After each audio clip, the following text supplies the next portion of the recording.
Well, Parliament proceedings have begun. Pragya cutting across live.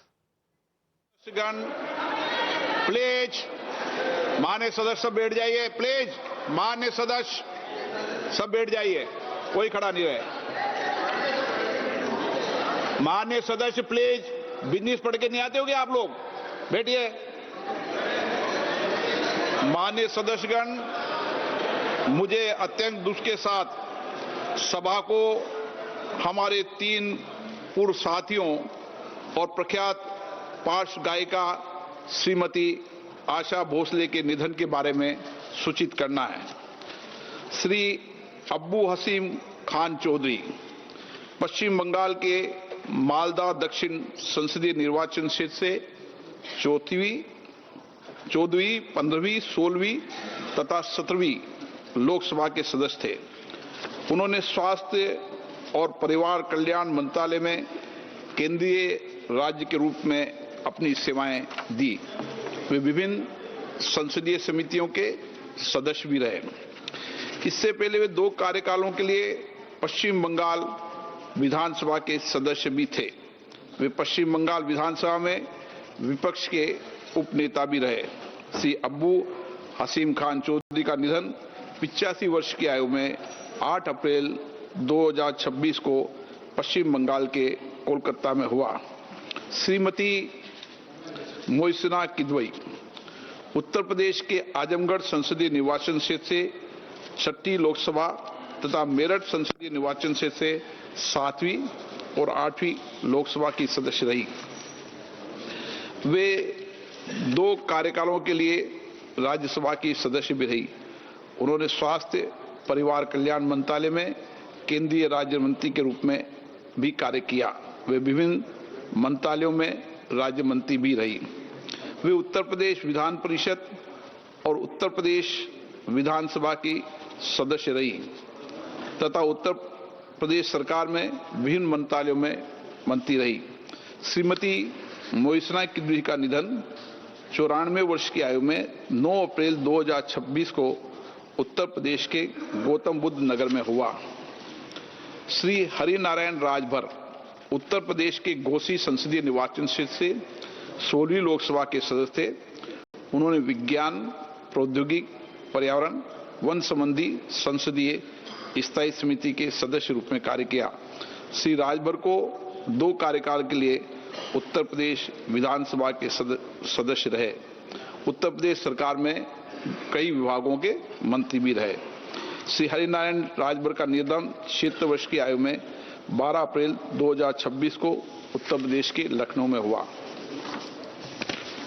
माननीय सदस्यगण, मुझे अत्यंत दुख के साथ सभा को प्रसिद्ध पार्श्व गायिका श्रीमती आशा भोसले जी के निधन के बारे में सूचित करना है।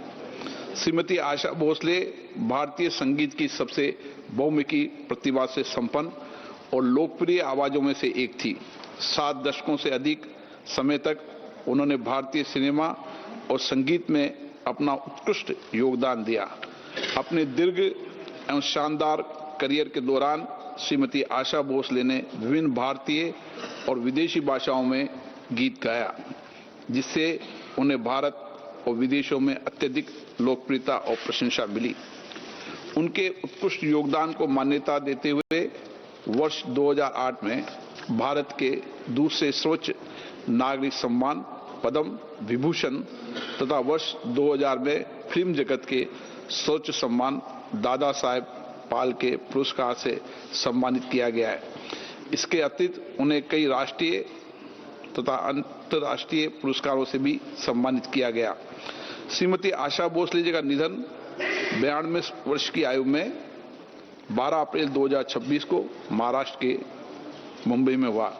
ये सभा हमारे 3 पूर्व साथियों और श्रीमती आशा भोसले के निधन पर गहरा शोक व्यक्त करती है तथा शोक संतप्त परिवारों के प्रति अपनी गहरी संवेदना प्रकट करती है। अब ये सभा दिवंगत आत्माओं के सम्मान में मौन रहेगी।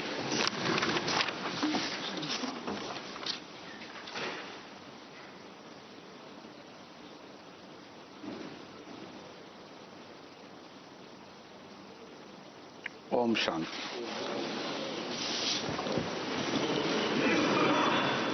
आज मौसम अच्छा है।